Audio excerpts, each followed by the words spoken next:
They say if you listen closely on the 13th of July, exactly at midnight, you hear it, the deep, metallic toll of the old school bell in Eziaku High.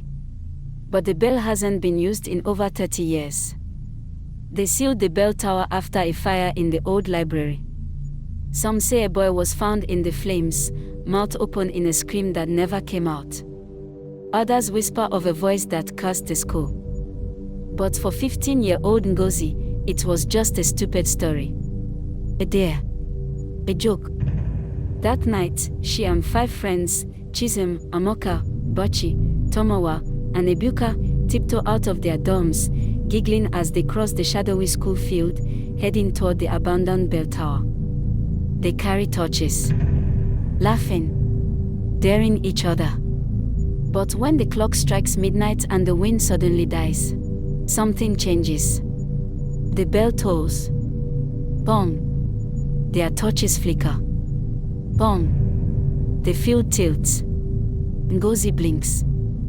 Bong. And suddenly, she's alone. Ngozi wakes on the grass. The moon is unnaturally bright. The school looks wrong. The buildings shimmer at the edges like reflections in water. She calls out. No answer. Then the bell tolls again. Bong. This time, a vision rushes at her like a wave. She stands in an old library, flames licking the shelves. A boy screams behind the glass wall, mouth stitched shut, as books turn to ash around him. Bong. She's back on the field, gasping. She runs. To the dorms.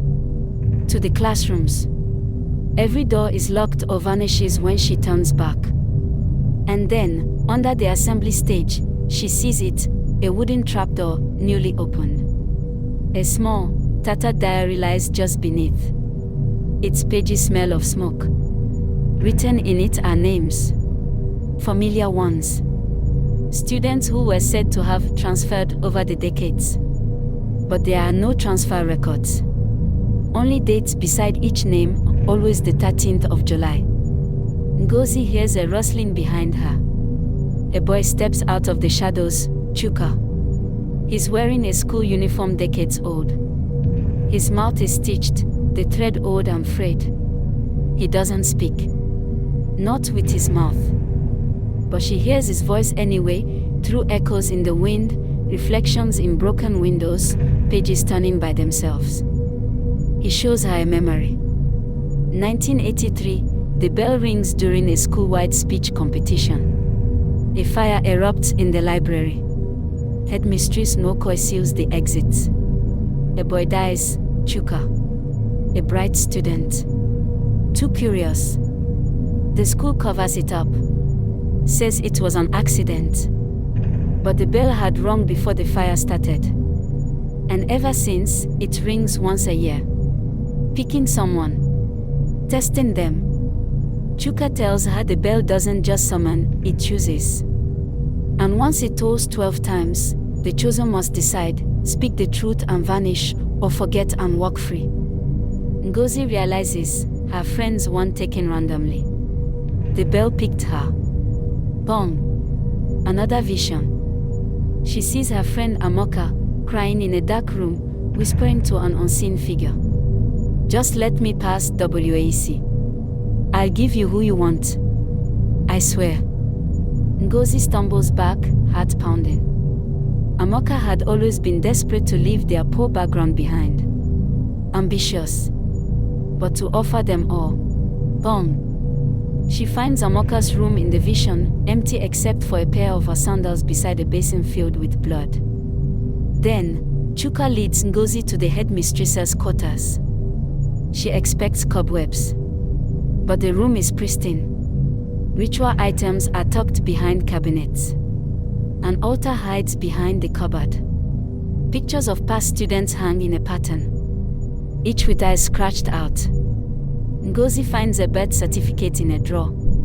Headmistress Nokoi was born in 1920. She should be dead. But the bell feeds her. Every 12 tolls, it steals time from the chosen and gives it to her. Bong. Now it's the 9th toll. Ngozi's skin feels cold. Her reflection doesn't match her anymore, it blinks slower, breathes heavier. Ngozi's final vision shows the school's construction. The land once belonged to a shrine, dedicated to Nemoki, a mother spirit who demanded truth in exchange for life. The bell was hers, an oracle's tool. When the school destroyed the shrine to build their library, the spirit remained and cursed the ground. Each year, it demands truth and a sacrifice. Chuka offers Ngozi a choice. The 12th toll won't kill her.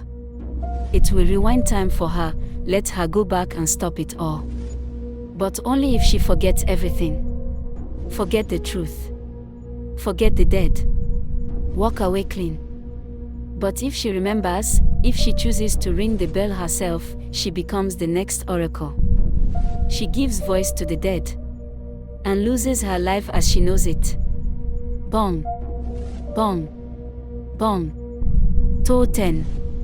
Toll 11. Toll 12. Ngozi stands in the tower now. The sky cracked with lightning.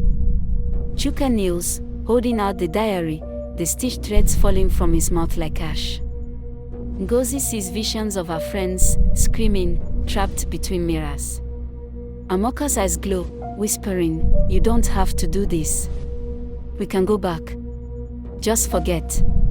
Forget." Ngozi's hand touches the bell rope. And she does the unthinkable. She rings it. Bong. Once. Bong. Twice. Bong. A third time. The wind screams. And then silence. Morning comes. Teachers find Ngozi asleep on the field. She remembers everything. She says nothing. A week later, Headmistress Nwoko resigns suddenly. Leaves without a trace. Students report strange things, whispers in the walls. Pages turning by themselves. The old diary now sits in the library, and when you open it, names write themselves in real time. Ngozi walks with a limp now. Her eyes carry something older.